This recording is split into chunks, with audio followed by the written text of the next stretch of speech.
Catastrophes, earthquakes, EMPs, volcanoes, asteroids, and war. Earthquakes. What is an earthquake? Among the most feared natural processes are earthquakes. When the stability of the ground you stand on fails, it is a feeling to never forget. You see, we live riding on huge tectonic plates, which are basically huge sections of rock floating on molten material deep in the Earth's crust. These plates move about and are slowly recycled back into the center of the Earth. As this recycling happens, earthquakes are sometimes caused by this seismic activity in different areas of the world. Vibration, shaking and shifting occurs as underground rock crashes, goes under and or over the rock, or releases pressure. Earthquakes mostly occur near fault lines or where tectonic plates meet, but may also sprout in other areas. Mountain ranges identify where there may be fault lines, or past or ongoing seismic activity. Volcanoes arise from seismic activity, which may eventually erupt and may cause earthquakes. Obviously, earthquakes cause destruction of whatever is on the surface by collapsing rock, earth, and trees, through sudden shifting or opening of the ground, flooding, and collapse of any manufactured structures. Of course, a crisis may quickly arise in the aftermath of an earthquake. The Richter scale is often used to measure the severity of an earthquake, where earthquakes are measured in a scale from 1.0 to 10.0. A minor earthquake, 1.0 to 3.0, may be mild in strength, lasting only seconds and causing perhaps few deaths and mild property damage. Magnitudes 4.0 to 8.0 are considered potentially disastrous earthquakes and may inflict around thousands of deaths and millions of dollars in damage. Any earthquake over 8.0 is potentially catastrophic and may cause many thousand deaths and over millions of dollars in damage. It is difficult to say the minimum scale of an earthquake that will bring a crisis. Factors may render even a small earthquake destructive and deadly. Some factors include geographic location, population density, nearby bodies of water, and the area's construction standards. Examples of earthquakes. Again, earthquakes, especially minor ones, occur often and in many areas of the world. Very recently, in 2023, there have been several earthquakes around the world. A 3.8 magnitude earthquake occurred 14 miles from Malibu, California in the USA on July 2nd at 6:27 a.m. A 5.3 magnitude occurred 22 miles from San Juan in San Juan Province, Argentina on June 30th at 8:57 a.m. And a 5.5 occurred 58 miles from Labasa, Fiji. Many years ago, I experienced the tremors of an earthquake in the Dominican Republic. It was during school hours in my childhood in what I believe to be the fall of 1988. I looked at some records of the time and found that there was a 5.7 magnitude earthquake in the Mona Passage, an area in the Caribbean Sea about 140 miles east of the city of Santo Domingo. I recall during this short event my teacher became terribly scared and dropped to her knees in prayer. Me and most of my other classmates followed her actions, and were all terribly shaken by the short occurrence. It only lasted about 3 to 10 seconds, and there may have been more than one tremor. At that time, we were all in a second level of a school building and felt the tremor perhaps more than those on the ground level. I recall we felt extremely relieved and thankful as it quickly stopped, and my teacher took much of the rest of the school time that day to recover and talk to us about what had just occurred, as well as other of her many personal stories. Nothing came of my experience of that distant earthquake. No damage or deaths were reported, but many around the world have not been that fortunate. Surely, destruction and death has and will occur as a result from earthquakes, and crises of many kinds have and will ensue. For example, in June of 2022, Afghanistan suffered a magnitude 6.2 earthquake that caused massive damages, over 1,000 deaths and over 2,000 injured. The provinces of Paktia, Khost, and Nangarhar were areas of that nation most affected. There, over 10,000 homes were destroyed or severely damaged, and many factors came together to exacerbate the already severe event. A multi-pronged crisis followed with shortages and the collapse of many goods and services. How can earthquakes affect you? In addition to the deaths and injury to people, the destruction of homes and infrastructure may usher other crises. Shortages of goods and services may affect people weeks to years after an earthquake. An earthquake's effects may impact roads, rails, and pipelines, all of which may severely disrupt transportation of goods and services. Flooding may occur if the water flow of rivers or lakes are suddenly shifted by the earthquake. This shift may bring many of the ill effects of flooding. Furthermore, earthquakes may affect water and food supplies in a variety of ways. Electricity and communications can also be severely affected by a physically destructive earthquake, as power lines and other infrastructure may be damaged or destroyed during the event. On and off-grid resources may be impacted if you are directly impacted by a destructive earthquake. But I believe off-grid resources may be more resilient and able to help during such events. How living off the grid can help during an earthquake. Off-grid resources may be more resilient to damage from earthquakes, such as water, food, energy, and communication resources and services. Water. Utility water is easily damaged by an earthquake, as it heavily depends on underground water plumbing that can be damaged by shifting rock and gravel. For example, groundwater may be impacted by an earthquake, as this ground source may become mixed with pollutants and earth, thus contaminated or destroyed. In this case, the off-gridder will surely benefit from stored water and extraction from clean surface bodies of water. If your rainwater collecting system survives the earthquake, rain collecting may be a reliable source of water after the earthquake. Food. Crops and farms may be damaged or destroyed during an earthquake. Food may become scarce, especially if the affected area depends on locally produced foods. If an off-gridder can produce all or part of her food even after an earthquake, this can alleviate local food shortages. This food supply may even help others in the affected area temporarily. Utility electric. The off-gridder will surely benefit even if the utility grid around her collapses. Electric power is very fragile per my experience. For example, a downed tree, post, or tower can bring down the power for an entire area for days or longer. As a producer of energy, if your home and energy producing equipment survive the earthquake, you may be among the few that has electricity in the impacted area. As off-grid electricity does not depend on large plants or infrastructure easily damaged by earthquakes, the off-gridder may become the damaged area's only supplier of electricity. Utility communication. With utility electricity, down may go utility communications. If the off-gridder has stored electric charge in batteries, she may use that to power up communication equipment. Again, in the aftermath of an earthquake, off-gridders may be among the few or only people able to communicate with the outside world. This is, of course, if your radio antenna and other equipment survive the earthquake. But you may be ready to provide help in search and location and rescue operations in the aftermath of an earthquake using off-grid communications. And many radios do not require much power to run. A few dozen watts of energy will do the job most of the time, which is easily supplied by 12-volt batteries. Electromagnetic pulse event, EMP. What is an EMP? An EMP is a natural or artificial brief burst of electromagnetic energy. An EMP may occur as an electromagnetic field, as a magnetic field, or as conducted electric current.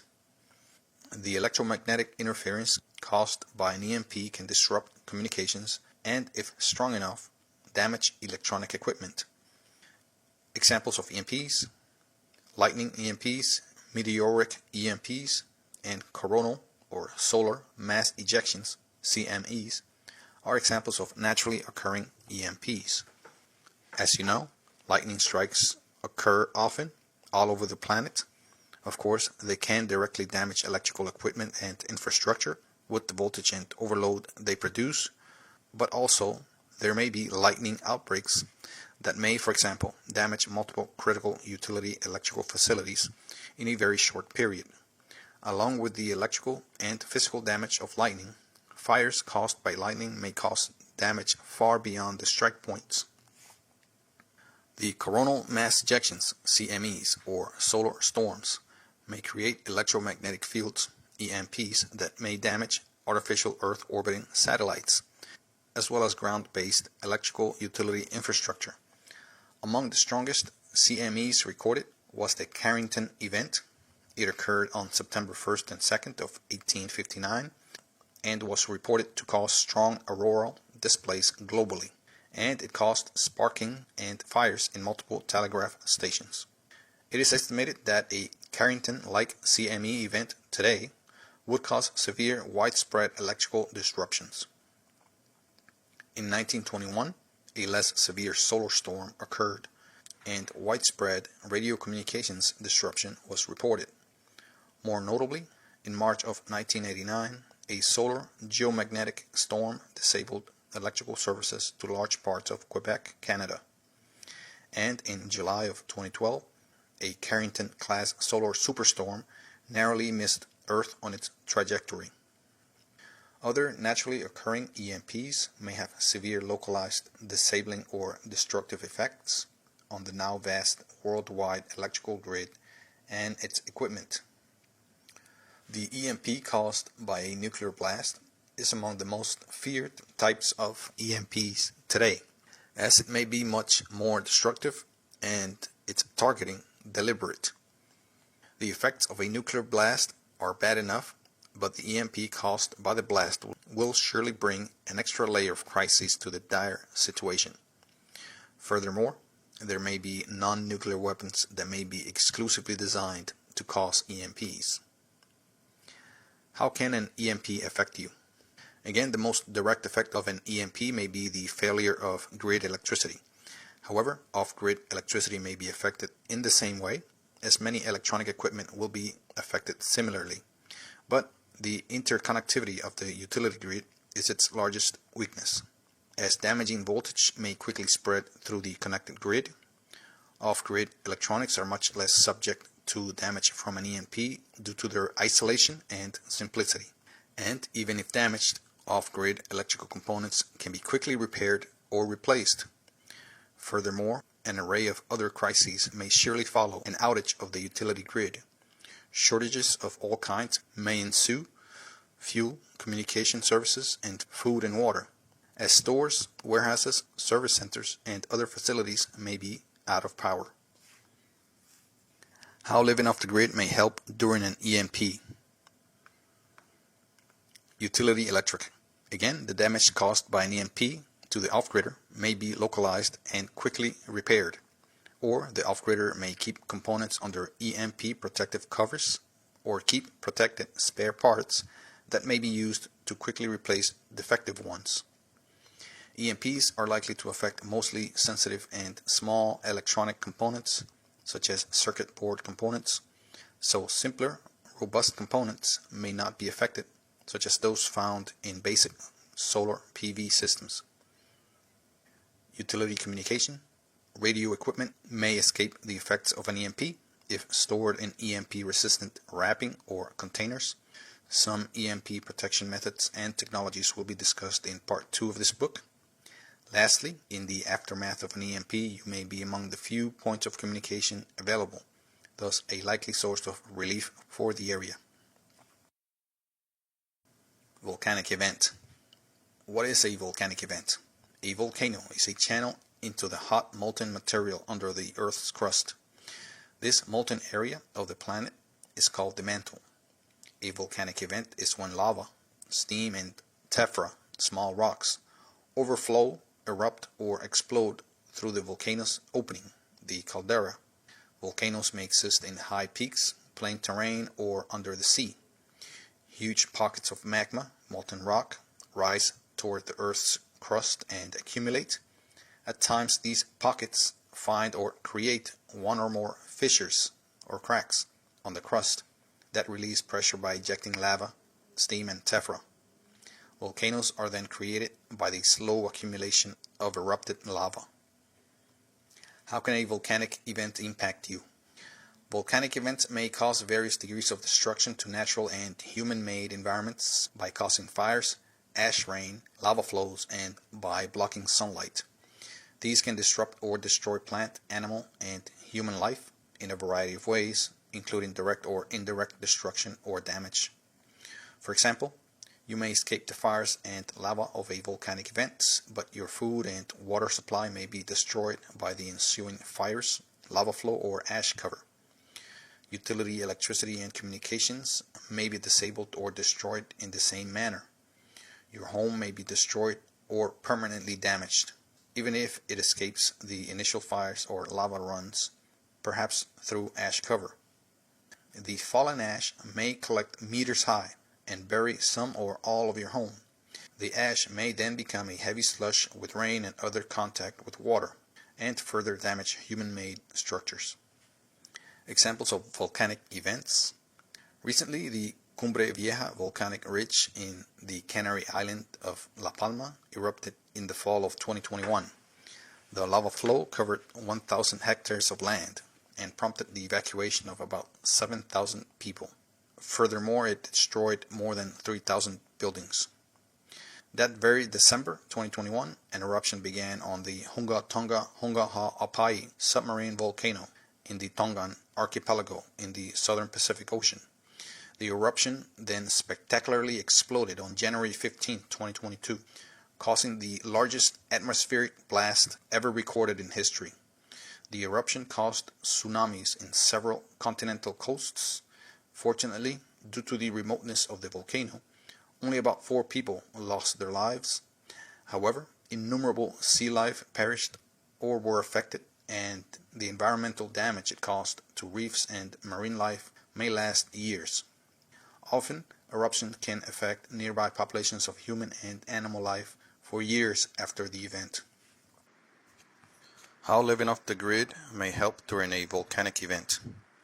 Given the survival after a catastrophic event, the off-gridder may benefit from a sustainable lifestyle, even in the aftermath of a volcanic event. I believe due in part to the greater ability to quickly relocate and the off-grid resources for water, food, electricity, and communications. Also due to the off-gridder's expanded knowledge and skills in survival and efficient methods. Water. Apart from direct impact from lava flows, fires, or heavy ashfall, locally stored water should remain consumable. Rain collectors are likely to be affected by any kind of ashfall, so container stored water sources may be the most reliable during and after a volcanic event. A groundwater source may also be intact because water reservoirs may be tens of meters or more underground. Surface bodies of water may be affected, but if undisturbed, the off-gridder may have access to those for usable water. Again, stored water may be the most reliable, perhaps the only source of water immediately available during and after a volcanic event. Food. Locally grown food land may be affected by ash or ash cloud cover or both, and outdoor farm animals may be directly affected by ash cover unless kept in covered structures. The same goes for outdoor fruit plants. But stored food stocks may help the off-gridder weather the effects of a volcanic event until it passes or relief arrives. The off-gridder may have the ability to store large amounts of food and keep it fresh even without electricity. Utility electric. Solar and wind and other alternative energy generators will likely be affected by a volcanic event. Ash may cover solar modules, and lava flow and fire may destroy all in its path. The sunlight may be blocked for days or longer after the event. If your site remained unaffected by fire, then you may be able to remove ash from solar modules and use the system to generate some charge. But stored energy in batteries may be among the few options as a source of electricity in the aftermath of a volcanic event. Alternatively, you may be able to run a fueled generator for short periods, to use tools and appliances, for example, and even charge batteries. Remember, generators may run on liquid propane, diesel, kerosene, and other fuels. Utility communication. You may be able to communicate using off-grid communication equipment in the aftermath of a volcanic event, but only if your antennas have survived direct impact, fire, or lava flows. Like during other crises, you may be among the few able to communicate after a volcanic event, and others will likely need your help with communicating in the aftermath. Batteries may be used to power radio communication equipment. Asteroid impacts. Tunguska-like asteroid impact. What is a Tunguska-like asteroid impact? Although rare asteroid impacts may cause widespread crises, and some have happened throughout human history. In 1908, a 12 megaton blast was caused by what scientists believe was an exploding asteroid. The blast occurred over the sparsely populated East Siberia taiga. For comparison, the Hiroshima bomb blast was a 15 kiloton blast. The explosion flattened and burned an estimated 80 million trees over a 2,150 square kilometers area of forest. The object is estimated to have been a stony asteroid, about 55 meters in size. Examples of Tunguska-like asteroid impacts. On February 15, 2013, a 450 kiloton explosion was caused by an asteroid airburst over Chelyabinsk Oblast, Russia. Over 1,400 people were injured, and some 7,200 buildings in 6 cities were damaged. The asteroid was 13,500 tons in weight and about 20 meters in size. Like the Tunguska event, this asteroid blast had the potential to cause a major disaster if it detonated over a populated area. A direct hit over a populated area has not been recorded in history, but it is obviously a possibility worth being prepared for. How can a Tunguska-like asteroid impact affect you? Tunguska-like asteroid blasts can cause destruction of all types of structures, natural or artificial. They are nature's hydrogen atomic bombs. In fact, Tunguska-type explosions are magnitudes of the largest atomic bombs. So the damage could be apocalyptic. For example, the pressure wave and heat alone may cause the first layer of destruction in a large area. Then a cascade of other problems may follow, like spreading fires, secondary structure collapses, rolling utility outages, and continuing death and injuries due to the hellish conditions around the blast zone. Additionally, the blast may produce an EMP that would surely damage the electrical grid and electronic equipment kilometers from the hypocenter. Shortages of water and food in the wider blast area would be caused by spreading disruptions. For example, water services far from the hypocenter may be impacted due to damage to treatment plants and plumbing near the blast area. And there may be damaged roads, and many vehicles blocking roads for days or longer, and traffic signals may be out of service for longer periods. Lastly, there may be an array of additional problems indirectly caused by the asteroid impact. So surely such an event would change life for anyone. How living off-grid may help during a Tunguska-like asteroid impact? Given survival and relative safety, those off the grid may be able to more easily cope with the effects of an asteroid impact. Those survival skills, technical knowledge, and efficient methods may serve you in many ways, as may your off-grid structures, stores, and equipment. Water. Stored water can be used to weather the likely shortages in the area. Tunguska asteroids generally break up just prior to impact with the land, so rain collection systems may be damaged by such an event. If the impact is away from water, groundwater, or bodies of water are likely to remain trusty sources of relief for all that can access them. Food. Stored food or local food supplies may provide secure sources of calories after an asteroid impact. If you can produce your own food locally, even in small amounts, it would be a great relief for you and others. Be aware that asteroid explosions, even if in the atmosphere, may clear out entire fields of plants through the shockwave, heat, and burning. So, outside of a direct impact, you may be able to still grow food on the land around and away from the impact zone. Utility electric. With the utility grid down by the blast, fires, and/or the EMP, the off-gridder may be able to repair her microgrid quickly, especially with EMP-protected parts and equipment in store. For example, if you keep your system's main components in an EMP-proof enclosure or room, you may be able to generate energy after the blast. Again, you may be a point of relief for others, so be ready for that as well. Utility communication. Like energy, the communication grid will likely be damaged by the effects of a direct asteroid blast.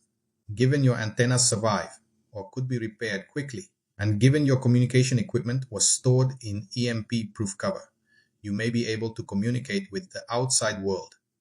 Catastrophe preparedness.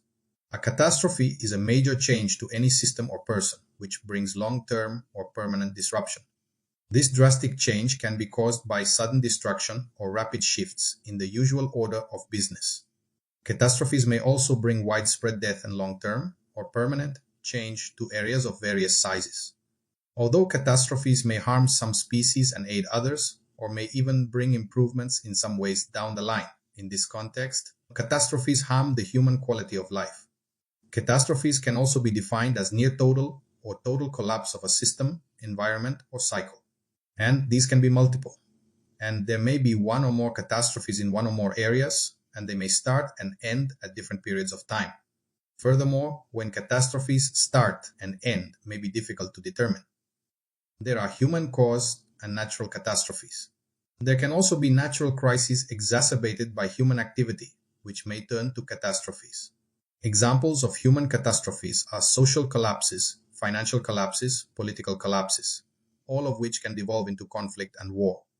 Natural catastrophes may include pandemics, mega-volcanic events, mega-storms, tornado outbreaks, mega-EMPs, extinction-level asteroids, mega-earthquakes, and mega-tsunamis.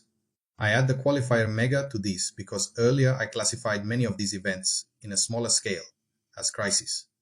Apart from destruction, catastrophes may too completely stop systems for a long period or indefinitely, like access to clean water, food production, government, education, healthcare, electricity, etc. For example, a war may stop multiple vital systems in a particular area, cutting people away from many vital sources: water, food, healthcare, transportation, etc.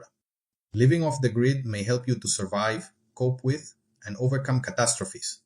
Of course, considering many uncontrollable factors, nothing is a guarantee for anyone during or after a catastrophe.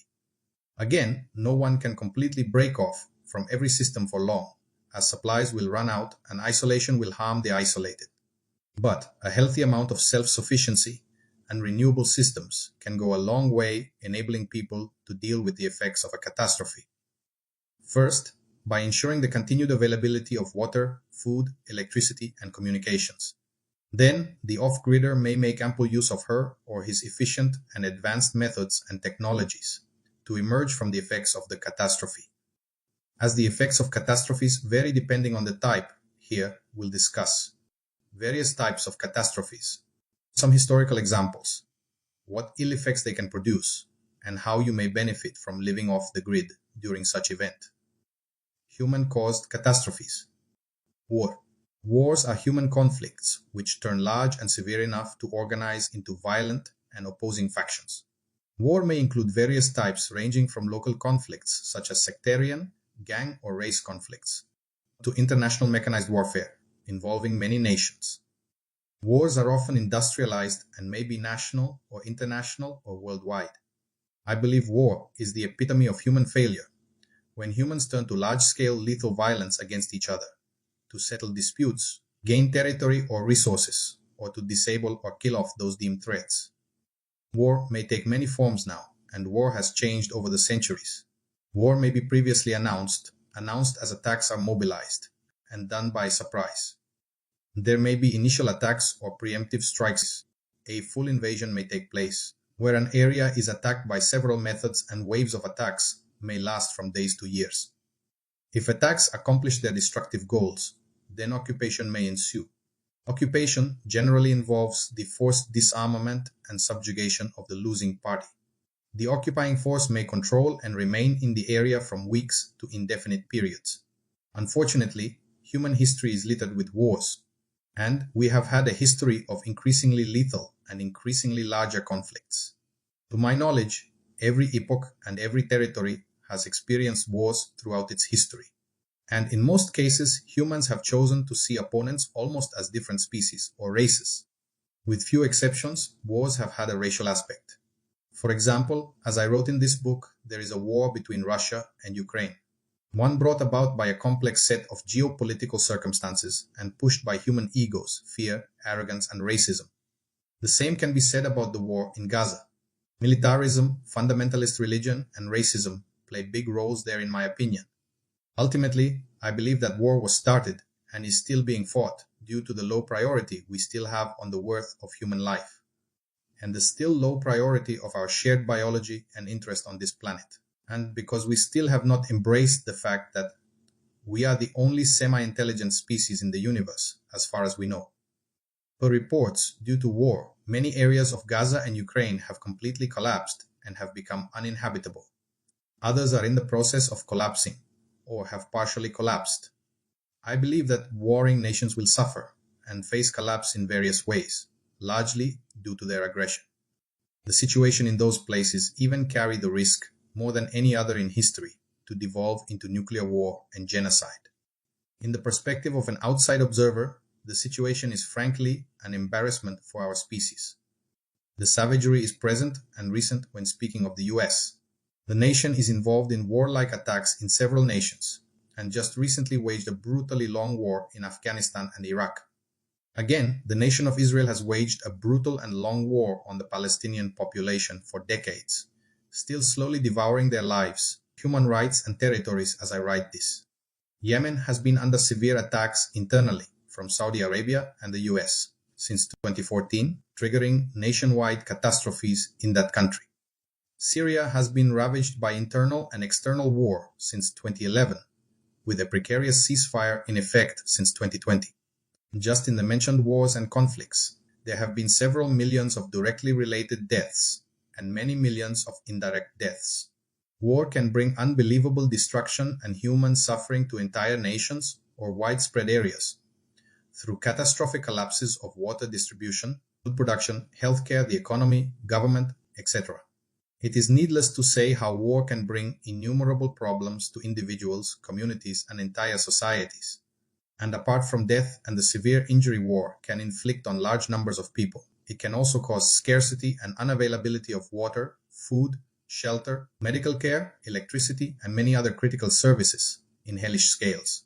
Again, this may occur to widespread areas where it may be extremely difficult to escape for many. And war often triggers mass migrations and displacement, placing many in peril on their journey. Refugees may be exposed to the dangers of fighting and the harsh environment and to abuses from more fortunate groups. The young and old especially may suffer and die in greater numbers during war. During and after a war, those living off the grid may greatly benefit you and others due to their skills, stored water, food, and communications. Of course, war may affect even those off the grid with its violence and destruction. Local energy infrastructure, water and food supplies, and means to produce may all be affected by war. In such cases, the off-gridder may still benefit from her or his ingenious methods, efficiency, and experience. Especially the ability to avoid being caught in the crossfire will come handy. Given you remain physically unharmed, you may be able to survive and help others do the same with your off-grid knowledge. The off-gridder may especially benefit during the worst types of war, nuclear and biological. During these types of warfare, the environment outside may be rendered uninhabitable due to radiation and other types of contamination.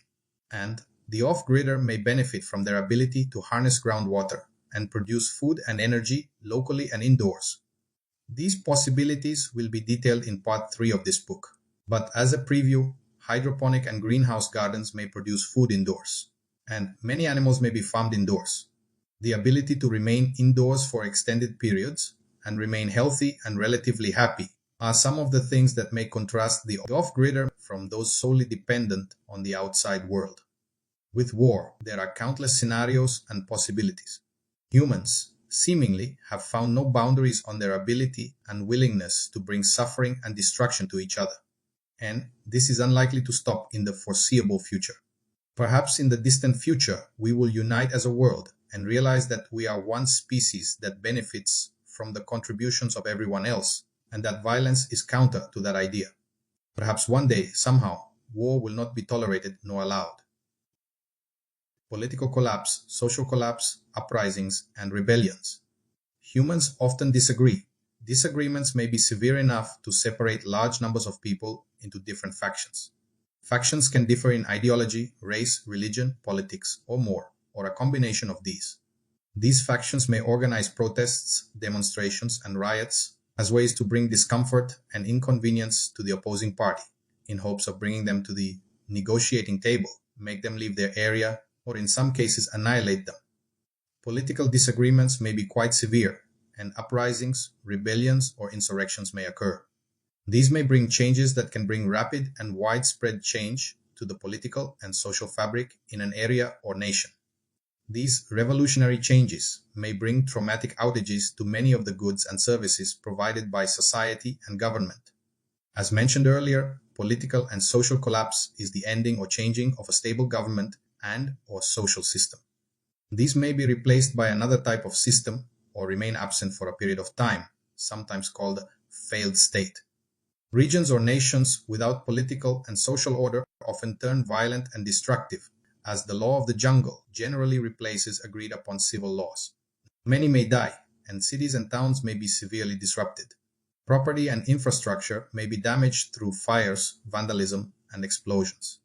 These may disable utility and other services for various lengths of time, including water, food, and energy distribution. Healthcare and education may be also affected during political and social upheaval. History is littered with short-term and long-term political collapses, social collapses, uprisings, and rebellions. The 20th century saw Europe convulse violently with shifts and changes of its political environment. Many nations ousted their royal overlords and welcomed democracy in various ways, including using violence. The two world wars caused great shifts in political boundaries and social orders. New nations were carved, and some disappeared or were reorganized. These brought massive displacement and suffering changes to millions of people in the continent. Further to the east, Russia had its own revolution that violently and swiftly changed an entire nation in every way possible. Russia transformed from a secluded monarchy to a military-industrial power within 50 years. But the changes necessary for this cost millions of lives and the suffering of many more through war and famine. Later, internal and external forces caused Russia to change its political system again in the late 20th century, bringing, yet again, massive political and social upheaval. Cuba went through similar social and political convulsions in the mid and 20th century, and so did China and Korea. There, the governments changed very suddenly, and deep changes brought massive scarcity and displacement. In the 1980s, Central America had conflicts and war, which caused massive political and social shifts. These caused the displacement of millions of people within the nations and into the US. Poverty, deep scarcity, strife, and violence may follow political and social collapse. Living off the grid to any degree may benefit those involved in war.